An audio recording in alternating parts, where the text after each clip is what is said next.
When my husband turned our children into torture machines, I swore his experiment would have an unexpected end.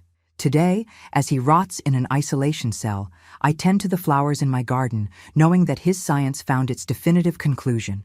Nobody messes with a mother and gets away with it. Good afternoon, my dear viewers. This is Edith Mae Gunderson, 78 years young, living in a small town in rural Montana. I was born in a simple cabin near Yellowstone, but it's here in this quiet corner of Big Sky country that I found my peace after weathering life's most terrible storm. Looking at me now, just a white-haired old lady tending to my herb garden and baking apple pies for the neighbors who visit on Sunday afternoons. You'd never imagine what these wrinkled hands have done. Folks around here know me as the herb grandma because I understand every medicinal plant in the region.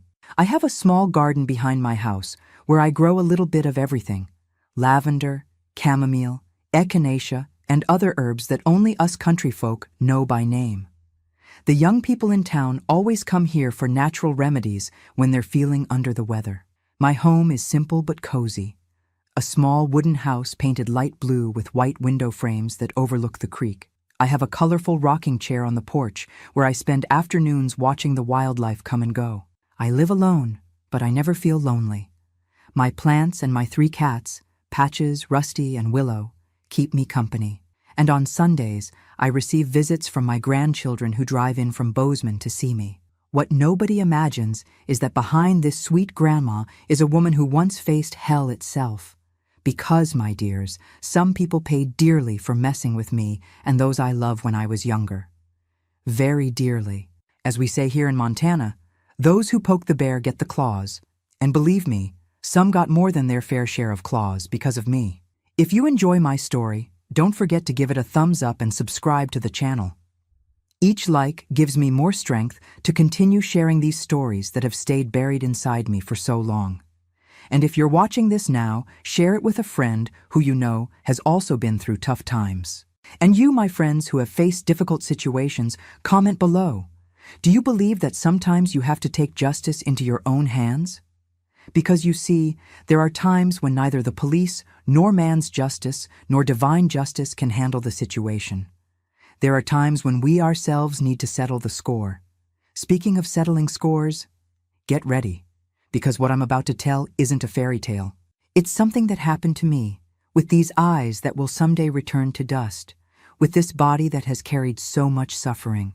A story that begins with an innocent girl born on the banks of a Montana creek, but ends with a woman who discovered that even the most fragile being can become dangerous when cornered.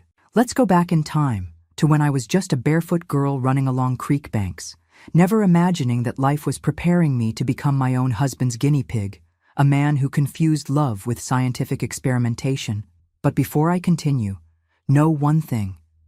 At the end of this story, I wasn't the one who truly understood the meaning of pain. I was born in 1947, at a time when rural Montana was almost forgotten by the rest of America. My parents, George and Irene, were simple country folk who made their living from the land and forest. Daddy was a trapper and hunter who would leave before sunrise with his Winchester rifle and only return when the sky was full of stars. Mama took care of the house and sold natural remedies she prepared herself. It was from her that I learned everything about the healing plants of our region. Our house was at the end of a small settlement near Yellowstone. It was a wooden cabin built solid to withstand the harsh Montana winters. During spring thaws, the creek rose so high we could fish right from the kitchen window. When it receded, it left a muddy yard where we played hide and seek. We were 5 siblings. Me, the oldest, then came Johnny, Isaac, Sarah, and little David. Mornings began with rooster's crow, the rooster Mama raised in the coop next to the kitchen. I would wake up and fetch water from the creek in a bucket while Mama prepared cornmeal mush that we ate with dried venison. Afterwards, I helped look after my younger siblings while Mama ground herbs in the wooden mortar that Daddy had carved. Oh, how happy we were in our simplicity. On hot afternoons, we swam in the creek, trying to catch minnows with our bare hands. Sometimes, we'd go to the nearby forest to pick berries and nuts. Johnny, my brother next in age after me, was the most adventurous. He climbed the tallest trees and swung from branches, shouting that he was the Tarzan of Montana. I tried to imitate him but was never quite as brave. On Sundays, we went to St. Michael's Church in the center of the settlement. After Mass, families gathered in the churchyard for a community potluck where everyone brought what they could. The women exchanged recipes and remedies, while the men talked about hunting and told stories about mountain lions and grizzly bears. It was at one of these Sunday gatherings that I first saw the man who would change my life forever, Everett Maxwell, a stranger who had recently arrived in our settlement. He wasn't like the other men there. He wore round glasses, spoke with fancy words, and always carried a notebook under his arm. They said he was an important scientist who had come to study the plants of the region. I was only 12 when he appeared in our settlement. I remember it like it was yesterday. I was helping serve the cornbread when our eyes met for the first time. He smiled at me in a way that left me both fascinated and frightened. There was something in his eyes, something cold, calculating, as if he were evaluating me, measuring my worth. "What a strong, healthy girl," he commented to my father, as if I were a plant or animal being studied. "She has good physical development for her age, must have exceptional genetics." Daddy, simple as he was, swelled with pride at the doctor from the big city's compliment. Little did he know those words weren't a compliment, but the beginning of an assessment, like a scientist observing an interesting specimen for his experiments. From that day on, Everett began frequenting our home. He brought small gifts, scented soap for Mama, new fishing hooks for Daddy, candies for us children. He said he was interested in the medicinal herbs Mama prepared and spent hours talking with her, noting everything in his notebook. But I noticed his eyes always following me. When I helped Mama grind the herbs, when I carried water, when I played with my siblings. His cold eyes studied me as if I were a math problem to be solved. Over time, he won the trust of the entire family. Daddy considered him a wise and important man. Mama felt honored that a doctor was interested in her knowledge of plants. My siblings adored him because he brought sweets and told stories of the big city. Only I felt that chill in my stomach whenever he was around. Only I sensed something wrong in the way he looked at all of us, as if we were pieces in a game only he knew the rules to. The day my childhood truly ended was on my 15th birthday. Everett showed up at our house with a special present, an invitation for me to go study in the big city, in Denver. He said he had secured a place for me at a good school, that I could become a nurse or even a doctor if I wanted. "This girl has too much potential to stay buried in this backwater," he told my parents. "Let her come with me. I promise to care for her as if she were my own daughter." My parents, dazzled by the possibility of a better life for me, accepted the proposal. Mama cried as she packed my small bundle of clothes, but was happy because she believed I would have a bright future. That night, lying in bed, I heard Mama and Daddy talking softly. "Did we do the right thing, George?" "Of course we did, woman. Dr. Everett will give our daughter a future. Who knows, maybe one day she'll come back here already educated to help our people. If only they knew. If only they could have imagined that they weren't sending me to a bright future, but to a laboratory of horrors where I would be not a student, but a guinea pig." The last day I saw my parents and siblings was also the last day of my innocence. Because the next day, when I climbed into that car with Everett, I wasn't going to a school in Denver. I was going to hell disguised as a home. The car cut through the Montana landscape as I, having just turned 15, looked one last time at the familiar creeks and mountains fading in the distance. Everett explained that we would make a stop in Salt Lake City before continuing to Denver. He talked about the school where I would study, the subjects I would learn, how different my life would be. His words were sweet, but his eyes remained cold, calculating, like a rattlesnake sizing up its prey. We never reached Denver. After 2 days in Salt Lake City, we boarded another car, smaller, that followed a remote country road. We arrived at an isolated property surrounded by dense forest. A large wooden house with an annex that looked like a small laboratory. It was there that I met the true face of Everett Maxwell. "Welcome to your new home, Edith," he said, with a smile that didn't reach his eyes. "Here you won't just be a student. You'll be part of something much greater, something that will revolutionize science." That same night, he explained that he was a brilliant scientist, misunderstood by the academic community. He had been a professor of experimental psychology at Cornell University, but was expelled because his methods were too advanced for mediocre minds, according to him. They didn't understand that to truly comprehend human behavior, we need real experiments, not just theories, he explained, nervously adjusting his round glasses. But you, Edith, will help me prove that I'm right. In the first few months, he really did teach me many things. Mathematics, science, history. I learned to read and write better, discovered books and ideas I would never have had access to in our settlement. Everett was a strict teacher, but patient. For a brief moment, I began to think that perhaps he really did want to help me. Then, at 16, I met Arthur, a 19-year-old boy who worked on the neighboring property. We met a few times in secret, exchanged glances, shy smiles. One day, Everett caught me talking with him by the creek. He said nothing at the time, but that night, "You've disappointed me, Edith," he said, with that controlled voice that was more frightening than any shout. "I thought you were different, more intelligent, but I see you're just a country girl like any other, thinking about boys instead of taking advantage of the opportunity I've given you."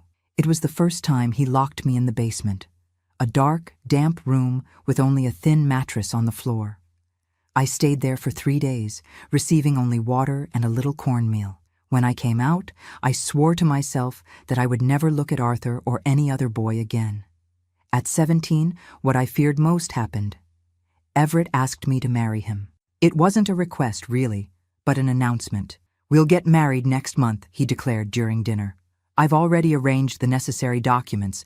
Your parents have given their blessing by letter." I doubted my parents really knew what was happening, but I had no way to contest it. I was completely isolated, without friends, without family, with no one to turn to.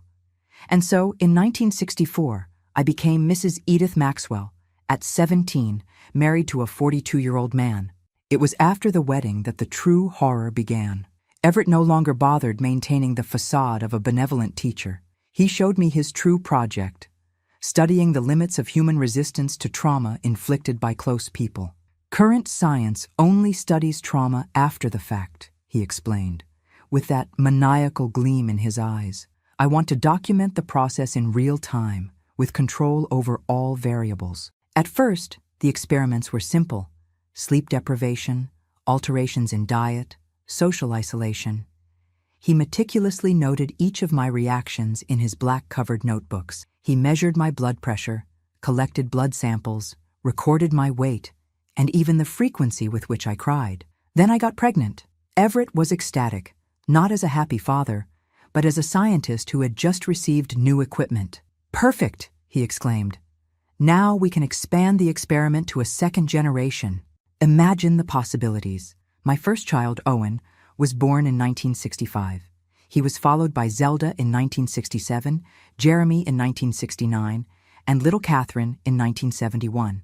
4 children whom I loved more than anything in the world, but whom Everett saw only as new subjects for his sick experiments. When Owen turned 6, Everett announced the new phase of his scientific project. He gathered the whole family in the living room and explained, with the coldness of someone discussing the weather, that we would begin a study on the human spirit's capacity to endure suffering inflicted by loved ones. "Edith will be the main subject of the experiment," he explained to the children.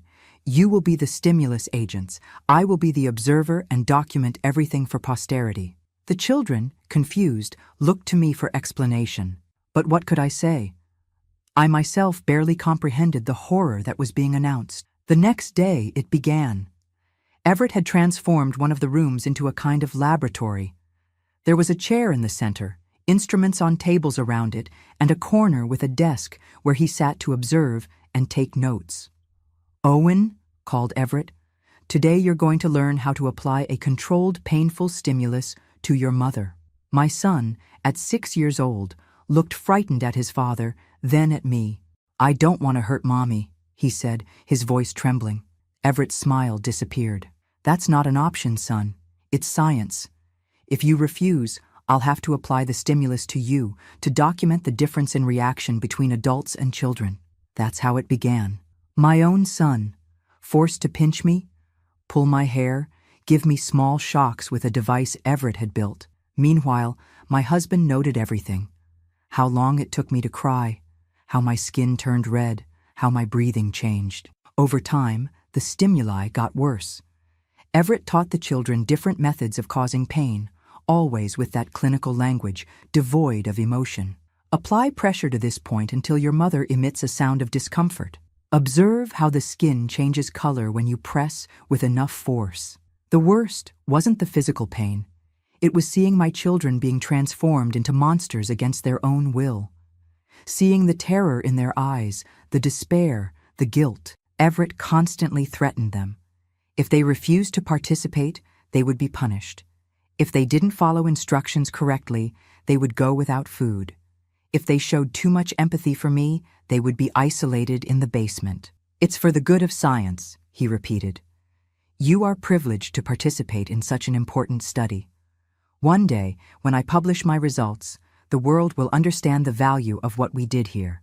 The sessions happened 3 times a week, always at the same time. Everett was methodical, obsessive about scientific precision. Sometimes he had all 4 children participate together. Other times, he chose just one to compare different approaches. Jeremy, my 3rd child, was the one who resisted the most. At 5 years old, he already tried to sabotage the experiments, pretending to be sick or deliberately making mistakes in his father's instructions. Everett noticed and punished him severely, often forcing him to go without eating for days. Zelda, my oldest daughter, developed a different strategy. She became cold, distant, as if switching off her humanity during the sessions. She executed her father's orders with robotic precision, showing no emotion. At night, I heard her crying hidden in her room. Catherine, being the youngest, was the most easily manipulated. Everett convinced her that this was normal, that all families did similar things. She believed she was helping me in some incomprehensible way. Owen, my firstborn, was the most complex. He alternated between periods of revolt and moments of total submission. In some sessions, he cried more than I did. In others, he seemed to almost find some perverse pleasure in the power his father granted him over me. Years passed like this, an endless cycle of clinical horror documented in dozens of black notebooks that Everett kept locked in his office. I tried to escape twice, but he always found me. On the second attempt, as punishment, he increased the intensity of the stimuli and began to include more severe deprivations, days without water, without being able to speak, without being able to move. "Fascinating how the human body adapts," he commented, observing my physical and mental deterioration. "Your resilience is remarkable, Edith. You're the best study subject I could have found." I was no longer a person in his eyes. I was a set of reactions, statistics, graphs in his notebooks. And my children, my poor children, were becoming smaller versions of him, cold scientists faced with the suffering of others. Until one night in 1977, when I was 30 years old and had been living in that hell for 15 years, I noticed something different in Owen's look. Then 12 years old. A flash of consciousness, of humanity, reclaimed. It was at that moment that I understood. If I wanted to survive, if I wanted to save at least one of my children, I would need to do something much more drastic than just try to escape. That night, lying in bed after another experiment session, I made a promise to myself. Everett Maxwell would pay for every second of pain he caused me and my children, and I would use all the patience I had learned in years of suffering to plan my revenge with the same scientific precision that he so valued. The anger didn't arise in me suddenly. It grew slowly, like one of those Montana plants that seem harmless on the surface, but whose roots spread silently until they dominate everything around them. Each experiment session, each cold note in Everett's notebook, each tear from my children added more fuel to this fire that burned within me. In the early years, my anger was chaotic, explosive. I screamed, begged, threatened. I tried to attack Everett once, during his sleep. He woke up, immobilized me with ease, and the next day created a new experiment to measure the subject's aggressiveness when provoked. It was the worst session of all. He made Jeremy, then just 6 years old, hold my arms, while Owen applied shocks of increasing intensity until I passed out. Fascinating. Everett murmured when I regained consciousness. Extreme anger completely altered your pain resistance patterns. It was at that moment that I understood. My uncontrolled anger was just more data for his experiments. He fed on it, studied it, documented it. If I wanted to survive, if I wanted to save my children, I would need to transform this anger into something different. Something cold, calculated, patient. Something he couldn't detect and study. From that day on, I began to change. Externally, I became more submissive, more resigned. I stopped openly resisting the experiments. Everett noticed the change and was initially disappointed. He even increased the intensity of the stimuli to provoke more intense reactions. But eventually he accepted that he had reached a new stage of the experiment. The complete breaking of the subject's will. Little did he know that, inside, my will was stronger than ever. While he thought he had broken me, I was merely channeling my anger toward a higher purpose. Each pain, each humiliation was carefully stored in my memory, not to feed blind hatred, but to strengthen my determination. At night, when everyone was asleep, I practiced breathing techniques I had learned from my mother. I focused on emptying my mind, on separating consciousness from physical pain. This allowed me to endure the increasingly severe experiments and, at the same time, observe everything with clarity. Everett's routines, his weaknesses, my children's behavior patterns. I realized that Owen, my firstborn, was at a critical age. At 12 years old, he had participated in the experiments for so long that he risked completely normalizing that sick situation. But I also noticed that, unlike Zelda, who had become emotionally disconnected, or Catherine, who naively believed her father's justifications, Owen still had moments of doubt, of internal conflict, small hesitations before following his father's orders, furtive looks of guilt after the sessions. It was on him that I decided to focus my efforts. If I could reclaim the humanity of at least one of my children, perhaps I would have a chance to escape that hell. I began to establish silent communication with Owen. Small gestures when Everett wasn't looking. A gentle touch on the hand. A meaningful look. A smile of understanding when he showed reluctance to hurt me. On the rare occasions when we were alone, when Everett went out to fetch supplies from the nearest town, I whispered words of affirmation to him. "It's not your fault, son," I would say softly. "Your father is sick. What happens here isn't normal. One day, we'll get out of this place." At first, Owen backed away, frightened, as if my words were a trap. Everett had conditioned us to distrust each other, to see any display of affection as a weakness. But, over time, my persistence began to break through the barrier my son had built around his heart. While working on Owen's emotional recovery, I never stopped looking for an opportunity to escape. For years, I had collected small pieces of information, the exact location of our property, which I discovered by overhearing Everett's conversations with the few merchants who came to us. The times when he went out, the keys he kept, the paths through the forest. But escaping wouldn't be enough. I knew Everett would find us, as he had done before. And even if we managed to disappear, what guarantee did I have that he wouldn't do the same to other people?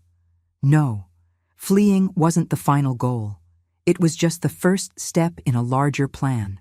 The anger inside me had transformed into something more refined, more precise. It was no longer just the desire to escape from suffering, but the determination to ensure that Everett could never do what he did to us to anyone else. And for that, I needed evidence. Irrefutable evidence of the horrors that happened in that house. The notebooks, the damned black notebooks where he methodically documented each experiment, each reaction, each drop of suffering. They were the key, both to Everett's conviction and to his obsession. He kept them locked in his office, checked them compulsively, organized them with almost religious care. In 1978, when Owen turned 13, I felt he was ready, that he had recovered enough of his humanity to help me.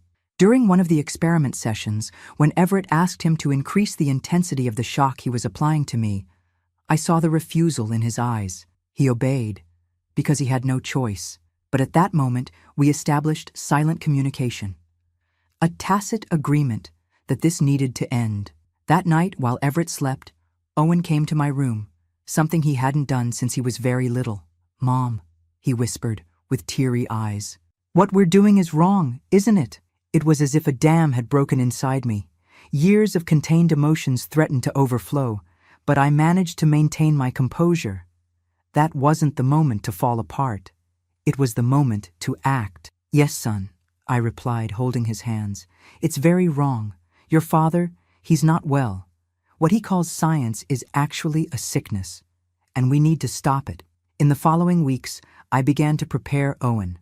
I explained to him about the world beyond that isolated property, the cities, the laws, the police who could help us. I talked about his siblings and the possibility of saving them too.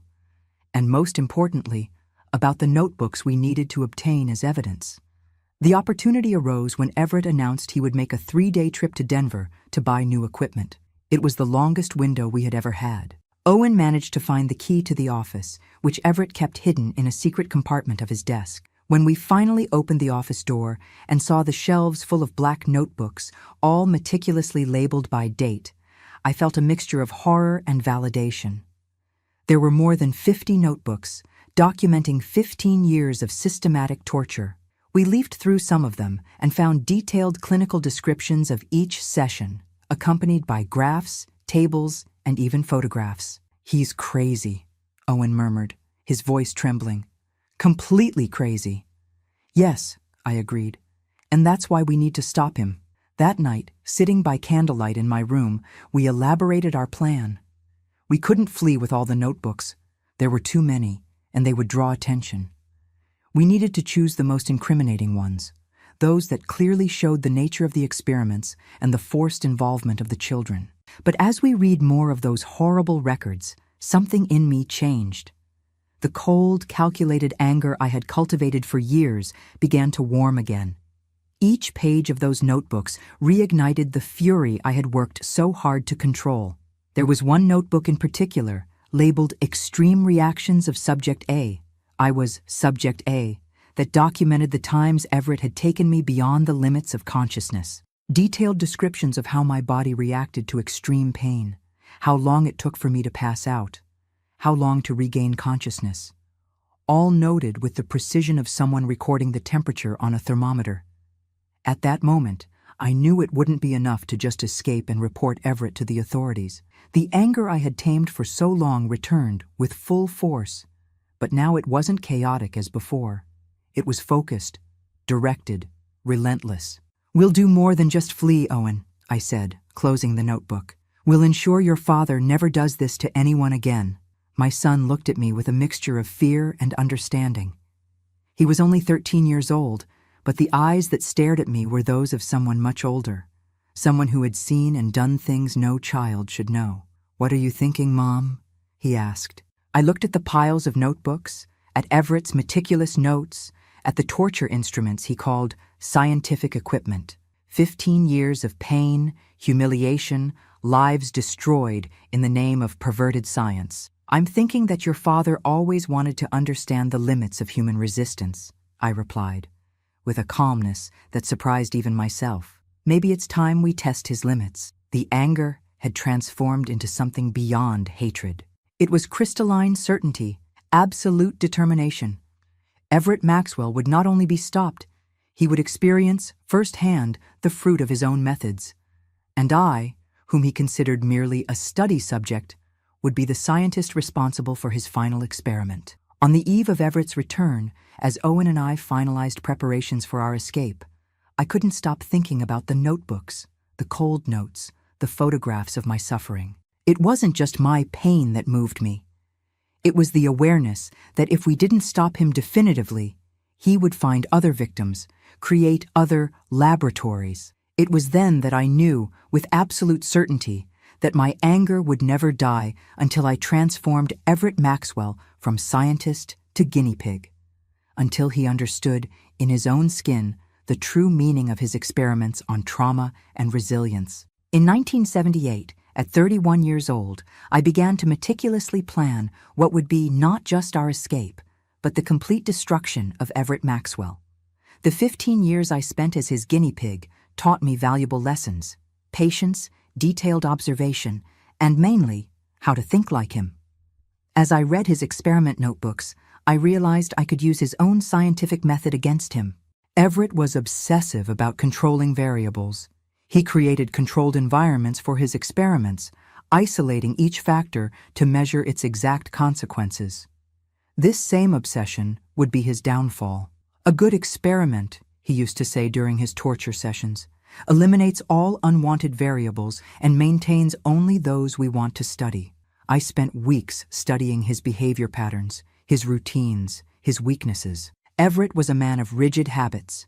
He woke at 5:30 every morning, had coffee precisely at 6:15, worked in his office until noon, had lunch at 12:30, conducted experiments from 2 to 4 p.m., and at night reviewed his notes while drinking exactly 2 fingers of whiskey before sleeping at 10 p.m. His predictability would be my first ally.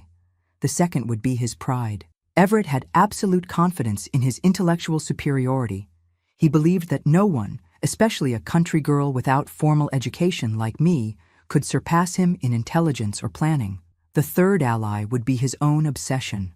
The experiment notebooks were his most precious treasure, the proof of his life's work. He checked them compulsively, constantly reorganized them, talked about how one day they would be studied at the greatest universities in the world. With Owen's help, who was now completely on my side, I began to map the property. Our laboratory was approximately 25 miles from the nearest town, Pinewood. The only access route was by car along a private road that Everett kept gated. "We need the most incriminating notebooks," I explained to Owen, "and we need to ensure he can't follow us when we flee." But as our plan developed, I realized it wouldn't be enough to just escape with the evidence. The anger that boiled inside me demanded more. I wanted Everett to feel in his own skin at least a fraction of what he put us through. During his trips to Denver, I began to experiment with the herbs that grew on the property. My mother had taught me about medicinal plants, but also about those that could cause different effects on the human body. I began to discreetly cultivate some of these plants in hidden corners of the land, away from curious eyes. In particular, I found a plant that country folk called sleep root, traditionally used in small doses to treat insomnia, but which in larger quantities caused temporary paralysis, leaving the person conscious but unable to move. It was perfect for what I was planning. Owen noticed my experiments with the plants and became concerned. "Mom, what exactly are you doing?" he asked one afternoon, as I ground leaves in an improvised mortar. "I'm creating a tool, son," I calmly replied. "Just as your father has his tools for experiments, I need mine to ensure our safety." I knew I needed to be careful with Owen. He was willing to help with the escape, to take the notebooks as evidence to the authorities, but I wasn't sure if he would agree with the rest of my plan. So I kept certain parts to myself. Over the months, I refined the sleep root extract until I obtained the exact concentration that would cause the desired effect without fatal risks. I tested small doses on myself to understand precisely how it worked, how long it took to take effect, how long the paralysis lasted. In parallel, I worked with Owen on the logistics of the escape. We determined that the best occasion would be during Everett's next trip to Denver, scheduled for November 1978.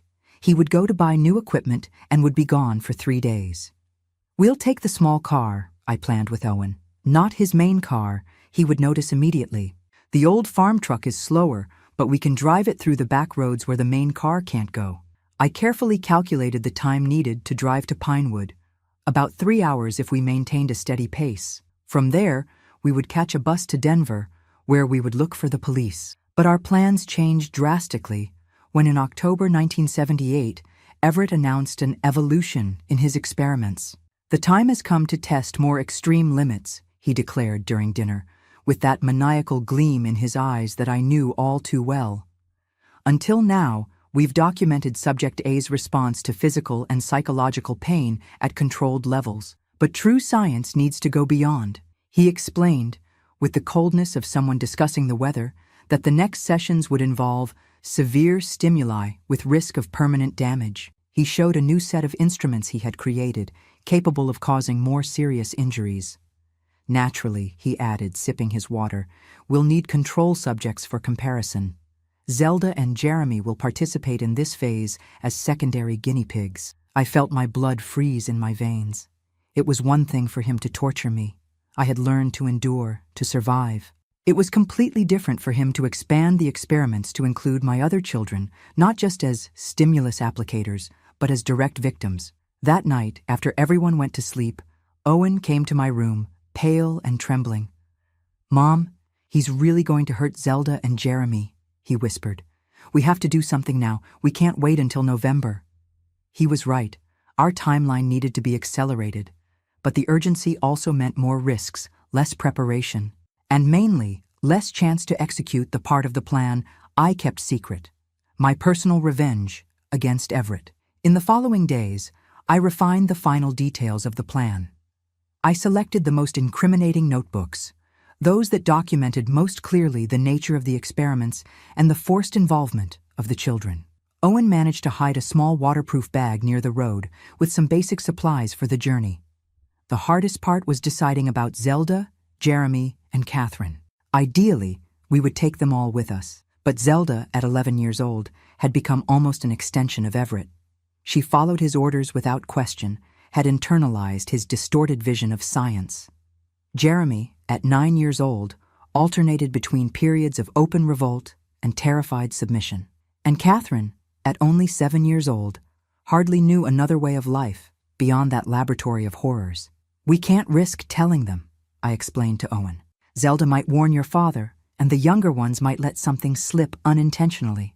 The decision to leave just the two of us, with the promise to return to rescue the others as soon as the authorities were alerted, was the most painful I ever made.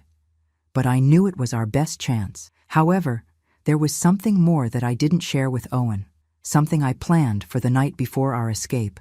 In the previous weeks, I had prepared a sufficient quantity of sleeproot extract. The plan was simple.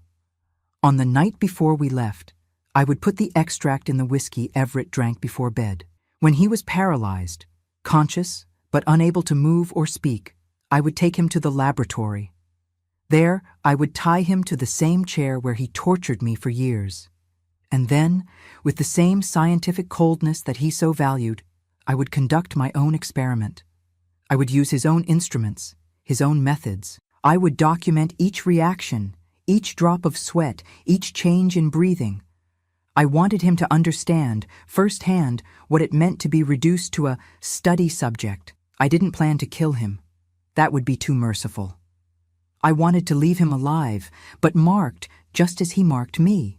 I wanted him to spend the rest of his life in a prison, remembering the moment when the roles were reversed, when the guinea pig became the scientist. I mentally rehearsed each step of this plan. I imagined myself speaking with the same clinical voice he used. "Now we'll document Subject B's response to painful stimulus applied to Region X. Observe how the skin changes color, how the breathing becomes irregular." On the eve of the day we had chosen to flee, I made the final preparations. I checked the bag with the selected notebooks, the supplies hidden near the road, the state of the truck that would determine our escape route, and of course, the bottle with the sleeproot extract, carefully hidden in a secret pocket of my dress. As I prepared dinner that night, I observed Everett in his office, organizing his precious notebooks, completely oblivious to what awaited him. He believed he had absolute control over our lives, over our bodies, over our minds. It never occurred to him that I might be planning something beyond submission. I put the last utensils on the table, called the children for dinner, and mentally revisited every detail of my plan. In a few hours, the roles would be reversed. In a few hours, Everett Maxwell would discover the true meaning of his own science. In a few hours, 15 years of contained anger would find its perfect expression. It was October 17th, 1978, a typical chilly night in Montana. The clock marked 9:43 p.m. when I put 3 drops of sleeproot extract in Everett's whiskey. I observed from afar as he, following his immutable routine, sat at his desk to review his notes for the day. As always, he took the first sip distractedly, without taking his eyes off the notebooks. At 31 years old, after 15 years of torture, I was finally about to turn the tables. "Mom," whispered Owen behind me in the dark hallway. "Everything's ready. The bag with the notebooks is hidden near the road, and I checked the truck. We should leave when he falls asleep, right?" I nodded without taking my eyes off Everett. Owen didn't know about the first part of my plan, For him, we would just wait for the scientist to sleep to silently flee with the evidence. What I planned for the next few hours would remain just between me and my torturer. Go to your room now, I instructed Owen. Pretend you're sleeping. I'll come get you when it's time. As my son walked away, I continued observing Everett. Gradually, I noticed the first signs. He blinked several times, as if trying to clear his vision. His right hand, which held the pen, began to tremble slightly. He frowned, confused by the sudden lack of coordination. Then, he tried to stand up. That's when he realized something was wrong. His legs gave way, and he fell back into the chair, knocking over the glass of whiskey. His wide eyes reflected the growing understanding that he was losing control of his own body. I emerged from my hiding place and calmly entered the office. Everett saw me and tried to speak, but his tongue was already too heavy. Only inarticulate sounds came from his mouth. The sleep route is already taking effect, I explained, with the same clinical voice he used during experiments. It's fascinating, isn't it? You are completely conscious, can feel everything, hear everything, but can't move or speak. Exactly how I felt so many times, tied to that chair in your laboratory. The panic in his eyes was palpable. He tried to scream, but produced only a muffled groan. His body slipped from the chair to the floor, completely paralyzed, while his mind remained terrifyingly lucid. Don't worry, I continued, kneeling beside him. I calculated the dosage carefully. You won't die. That would be unscientific, wouldn't it? What we need is complete data about your experience. With a strength I didn't know I possessed, I dragged Everett down the hallway to the room he called the laboratory.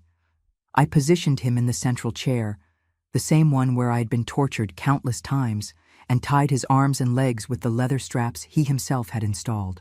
I turned on the clinical lights, adjusted the recorder he used to register his observations, and began organizing the instruments on the side table. The sleep route didn't affect the ability to feel pain, it only prevented movement and speech. His eyes followed me frantically, silently begging. You always said science requires sacrifices, I commented, selecting one of the instruments he had created specifically to cause pain without leaving permanent marks. Today, you'll finally have the opportunity to personally contribute to your research. I positioned myself in front of him, exactly as he did with me, and began speaking into the recorder. Subject B, male, 56 years old, experiment on role reversal and empathetic understanding of pain. The objective is to determine if an individual who systematically inflicted suffering on others is capable of developing empathy when subjected to the same conditions. I saw the terror grow in Everett's eyes when he recognized his own words, his own methodology, being used against him. I took the first instrument, a small device that applied gradual pressure to finger joints. It was one of his favorites for the initial sessions, as he called them, because it caused intense pain without leaving visible marks. Applying the first stimulus to subject B, I narrated for the recorder. Observing the initial physiological response, as I applied the device to Everett's index finger, I saw the same reactions he documented in me. Pupil dilation, instant sweating, accelerated breathing.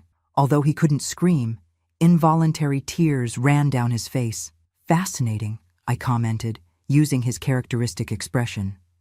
The subject demonstrates intensified response even to low-intensity stimuli. This suggests low pain tolerance, possibly due to lack of previous experience as a stimulus recipient. For a full hour, I conducted my experiment, narrating each procedure, each reaction, each observation, exactly as he did. I used only the instruments I knew wouldn't cause permanent damage. I didn't want to mutilate or kill him. I wanted him to live, to face man's justice, to spend decades in a prison reflecting on this night. Throughout the process, I maintained constant eye contact with him. I wanted him to know exactly who was in control now. I wanted him to see in my eyes not just anger, but a cold and calculating determination, the same he demonstrated during his experiments. When I finished, I turned off the recorder and leaned close to his ear. 15 years, I whispered. 15 years you tortured me. 15 years you forced my children to participate in your experiments. 15 years you documented our suffering as if we were lab rats.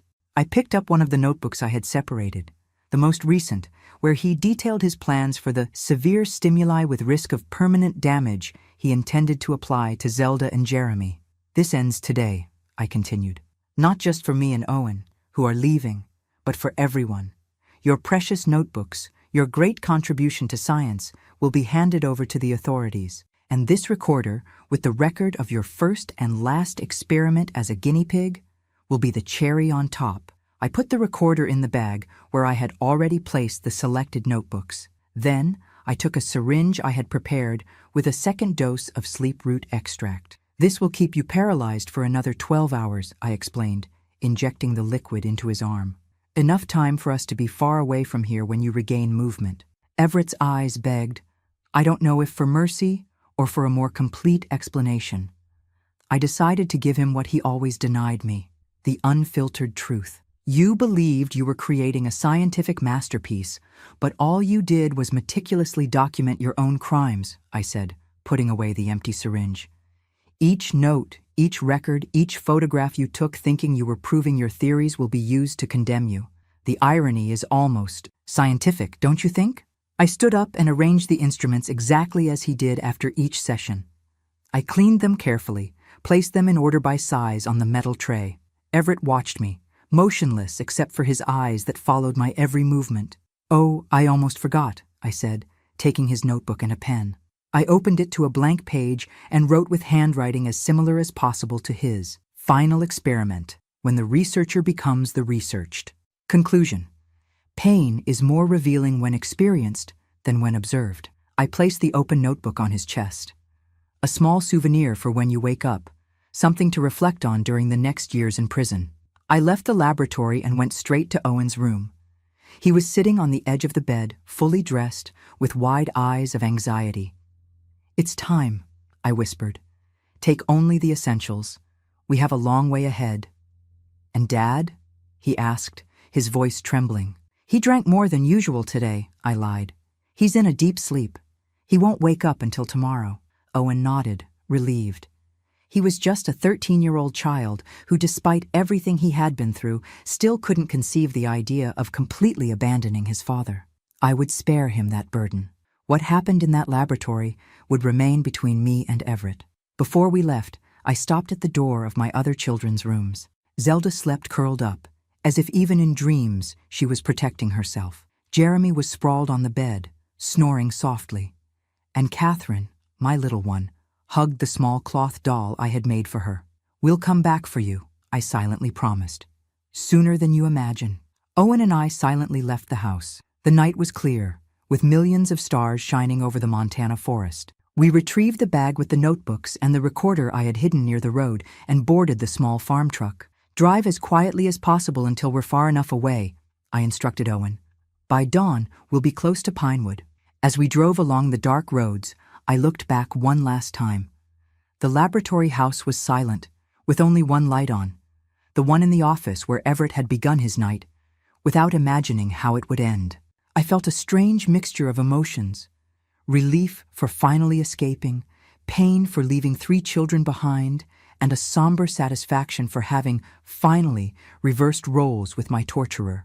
The following hours were of concentrated silence, both driving with all the strength we had, following the road I had studied so many times in my mind. The sky began to lighten when we sighted the first houses of Pinewood. We made it, Mom, whispered Owen, with tears in his eyes. Yes, son, I replied. But this is just the beginning. We parked at a small gas station and went directly to the local sheriff's office. Sheriff Tom Walker, a middle-aged man, received us with initial suspicion that soon transformed into horror as we began to tell our story. Ma'am, these are very serious accusations, he said, leafing through one of the notebooks we had brought. His face paled with each page. This is the complete documentation of the experiments my husband conducted on me and forced my children to participate in, I completed. And there's more. Much more. I placed the recorder on the table and pressed the play button. Everett's voice filled the room, coldly detailing one of the cruelest experiments. The sheriff turned off the device after a few minutes, visibly disturbed. And your other children are still there with him? Yes, I replied. That's why we need to act quickly. In the following hours, the small Pinewood Sheriff's Office transformed into the center of a police operation. Reinforcements were called from Denver, statements were taken, and a team was organized to rescue my other children and arrest Everett.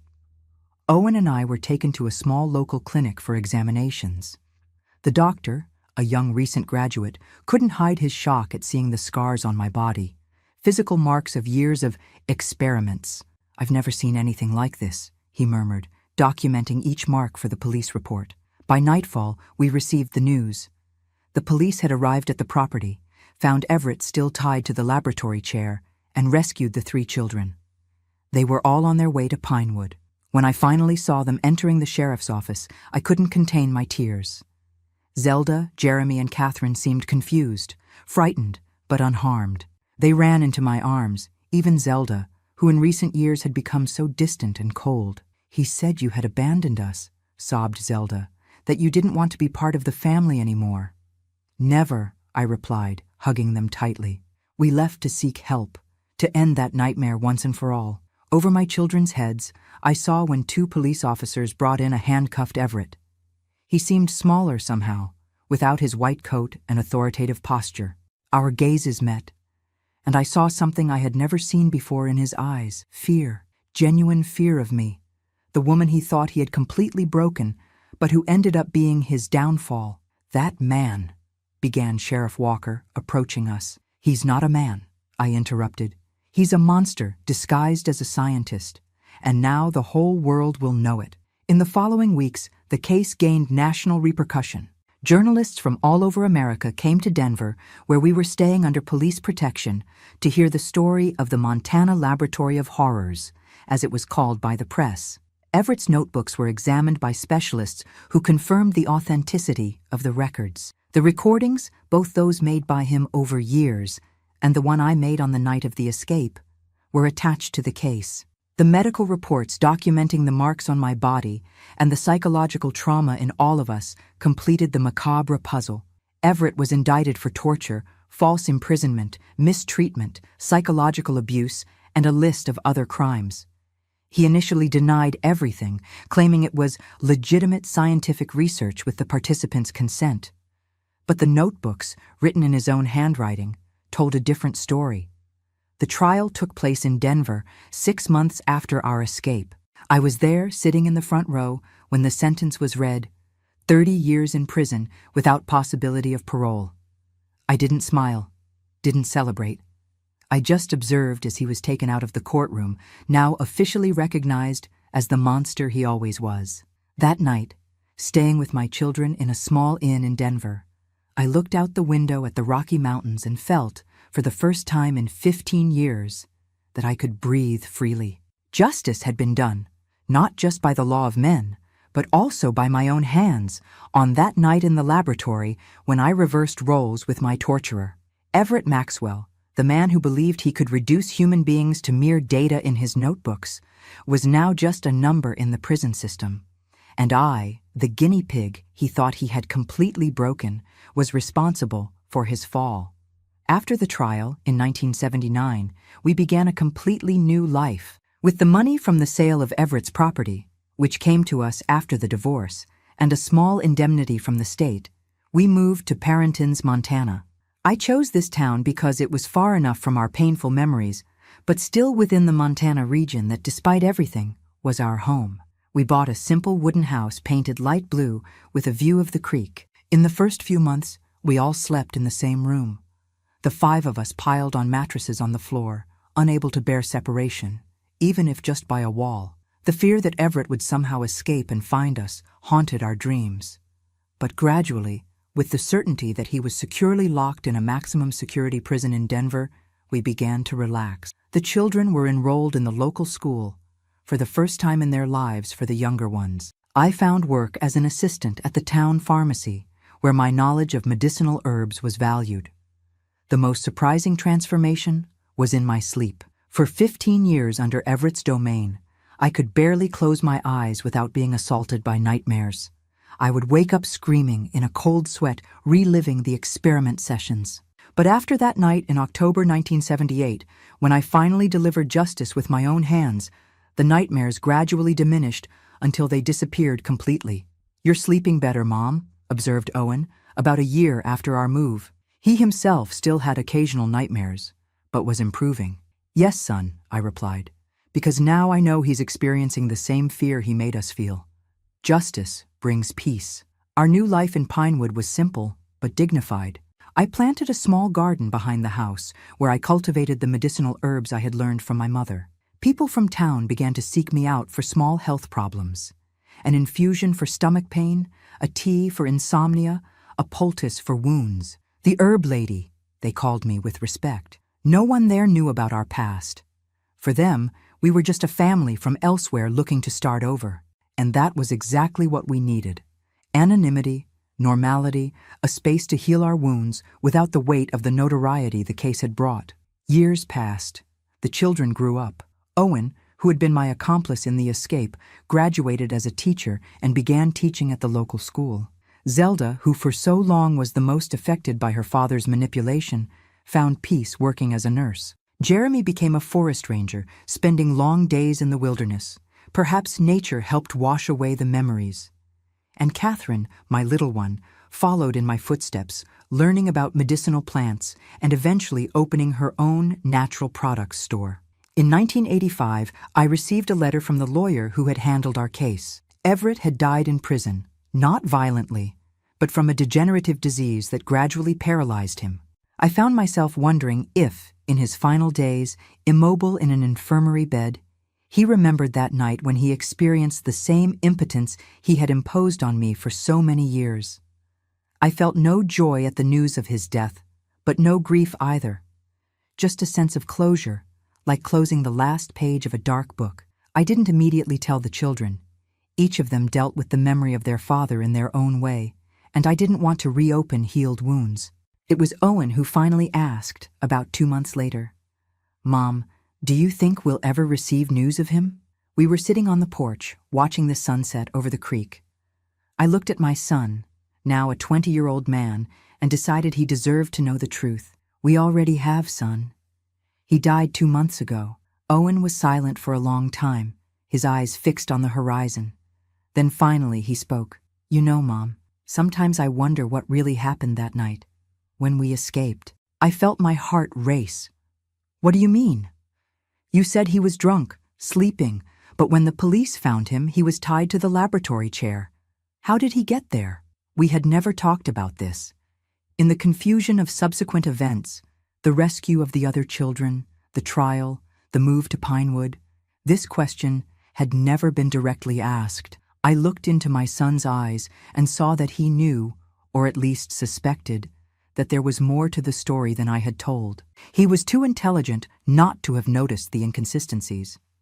"There are things a mother does to protect her children," I finally replied. "Things that are better not spoken aloud." Owen nodded slowly. "He deserved it, whatever happened." "Yes," I agreed. "He deserved every second." That night, lying in my comfortable bed in the blue house in Pinewood, I reflected on the journey that had brought me there. From the innocent girl from Yellowstone to the guinea pig in a laboratory of horrors, and finally to the woman who took her destiny into her own hands. I didn't regret anything I had done that October night. Justice, sometimes, needs to come from the hands of those who were wronged. Over the years, I built a new identity. Miss Edith, the healer of Pinewood, respected for her knowledge of forest plants. My hair turned gray, lines formed around my eyes, but inside, there was a strength no one could take from me. The strength of someone who faced the worst kind of monster and emerged victorious. My children formed their own families. Grandchildren arrived, bringing the joy I thought I would never experience again. At family gatherings, when we were all gathered around the table, I looked at those smiling faces and thought about how much we had overcome. None of them knew exactly what happened that night when I reversed roles with Everett. It was a secret I would take to my grave. As I aged, people saw me only as a sweet and gentle grandmother, an expert in teas and natural remedies. No one would suspect that these same hands that now prepared healing infusions had once delivered an unforgettable lesson to a torturer. That this calm and comforting voice had once coldly narrated a revenge experiment. In 1998, at 51 years old, I received an unexpected letter. It was from the warden of the prison where Everett had served his sentence until death. During a reorganization of the archives, they found a letter he had written shortly before dying, addressed to me. For days, the letter sat on my table, untouched. I didn't know if I wanted to read his last words. What could he say that would change anything? That would justify years of torture? That would erase the horror he imposed on me and our children? Finally, on a quiet night, I opened the yellowed envelope. "Edith," the letter began, with the trembling handwriting of someone already affected by disease. "When you read this, I will already be dead. The disease consuming me is relentless. A progressive paralysis that started in my legs and now reaches my lungs. The doctors say it's coincidence, but I know it's poetic justice." The letter continued, not with requests for forgiveness or justifications, but with a surprising confession. That night in the laboratory was my first moment of true clarity. For the first time, I understood what I had done to you, to the children, to us. I felt what you felt. I saw in your eyes what you must have seen in mine for so many years. It was illuminating. He went on, describing how the years in prison and the disease slowly consuming him had given him time to reflect, how he finally understood the monstrosity of his actions. "I don't ask for your forgiveness. It would be a final insult after everything I did. I just want you to know that you achieved what you wanted that night. You not only punished me, but made me understand. And that understanding has been my true prison since then." The letter ended with a line that made my heart stop for an instant. "Your final experiment was the only one that produced valid scientific results. Pain truly is more revealing when experienced than when observed." He had read what I wrote in his notebook that night, and apparently had understood the lesson. I burned the letter that same night. There was no reason to keep his words, to give him any space in my current life. But somehow, knowing that he had understood, that my act of revenge had penetrated his distorted mind and brought clarity, brought a final satisfaction I hadn't expected to feel. In the years that followed, I continued my peaceful life in Pinewood. The herb lady became the herb grandma as white hair completely dominated my head. My grandchildren grew up hearing stories about Montana plants and Native American legends, never about laboratories of horror or cruel experiments. That past was buried as deeply as Everett. The peace I found didn't come from forgiveness.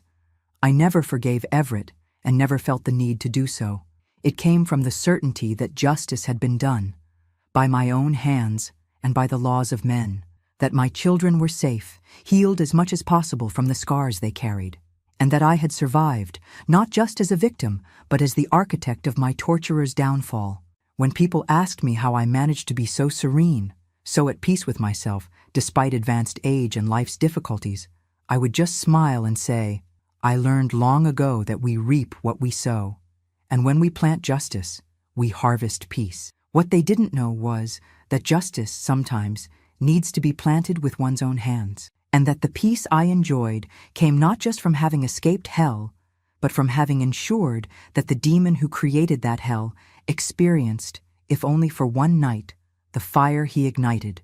Well, my dears, who have followed my story to this point, many years have passed since those dark days. Today, at 78 years old, sitting on the porch of my little blue house in Pinewood, I see the creek follow its eternal course and think about how life is also like that, always moving forward, regardless of the obstacles it finds along the way. You who have heard me tell this story might be wondering why, after so long, I decided to share these intimate and painful moments of my life. The answer is simple. Because there are women, men, and children who are, at this very moment, trapped in their own laboratories of horror. People who suffer silently, who see no way out, who believe their fate is sealed by the hand of a torturer. To these people, I want to say, the cage door isn't always as locked as it seems. Sometimes the key is right in front of us, disguised as courage, determination, or even anger. A cold, calculated anger that can be transformed into action. Sometimes, my dears, justice doesn't come from the state or from God. Sometimes we have to make it ourselves. I'm not here to say what's right or wrong in the eyes of the law or religion. I'm here to tell my truth. that when the system fails, when there's no one to turn to, when we're cornered in a monster's laboratory, it is our right, perhaps even our duty, to seek justice with our own hands. For women who suffer in silence, who carry invisible marks of daily abuse, who have their souls slowly crushed by men who think they own their bodies and minds, you are stronger than you think. The oppressor only has power as long as we believe in his power. The moment we decide we're no longer going to accept, no longer going to tremble, no longer going to bow, at that moment, we begin to dismantle the laboratory that imprisons us. I never regretted what I did that night in October 1978. I never had a single sleepless night wondering if I had done the right thing, because I knew, deep in my heart, that some people need to pay for what they do, that some acts are so monstrous they demand a response in kind, that some predators only understand when they experience the same fear they impose on others. Everett Maxwell died knowing exactly what he had done. He died with the clear understanding that the guinea pig he thought he had broken was the architect of his ruin. He died paralyzed by a disease that mimicked the effect of the sleep route I used on him, unable to move, but fully conscious. Justice takes many forms, my dears, and sometimes it comes disguised as coincidence. Today, I look at my children, grandchildren, and even great-grandchildren, and I see it was worth it.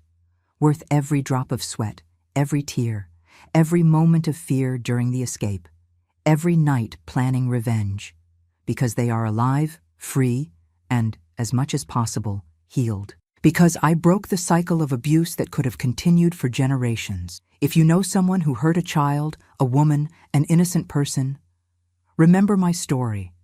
Remember that justice doesn't always come from a courtroom, from a police station, from a judge in a robe. Sometimes, justice comes from the calloused hands of a woman who decided enough was enough, who decided to transform 15 years of pain into a single night of role reversal, who decided her torturer needed to understand in his own skin the true meaning of his experiments. Share this video so more people know that justice can come in unexpected ways. And if you've made it this far, write in the comments, "Justice was served." That shows me who really understood my message. I'm not ashamed to say I delivered justice with my own hands. I'm not ashamed to admit I saw terror in Everett's eyes that night and felt satisfaction. I'm not ashamed to confess that, when I learned of his death by progressive paralysis, I thought, life's sleep route finally caught up with him. Because, my dears, what he never knew is that on that night, when I applied to him the same instruments he used on me for years, I wasn't just seeking revenge. I was closing a chapter. I was ensuring that even if he escaped prison one day, he would never have the courage to approach me or my children again. The fear I planted in him that night, the fear of me, the guinea pig who became scientist, was so deep that he carried it to his grave. And me?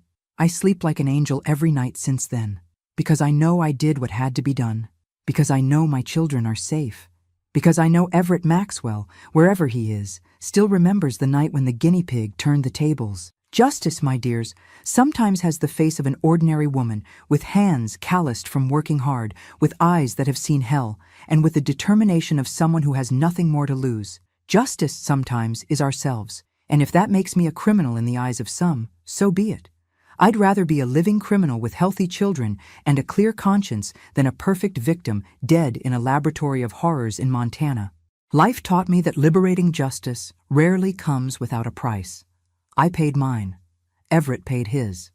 And here I am, decades later, sharing my story so other people find the courage to break their own chains, whatever way necessary. In the end, everyone knows the pain they carry. Everyone knows the limit of what they can endure. And everyone needs to decide for themselves when the time has come to say, enough. Today, justice will be done by my hands. Thank you for listening, my dears. May my words find those who need them. Don't forget to subscribe to Grandparents' Tales and like this video if it moved you. Comment below where you're watching from. I love connecting with all of you who have become part of our growing community. And may justice, in one form or another, reach all those who cause suffering to the innocent. Because in the end, as we say here in Montana, not every rattlesnake dies from a gunshot. Some die strangled by their own body when they try to swallow prey larger than they can digest. Everett tried to swallow me, and he choked on his own evil.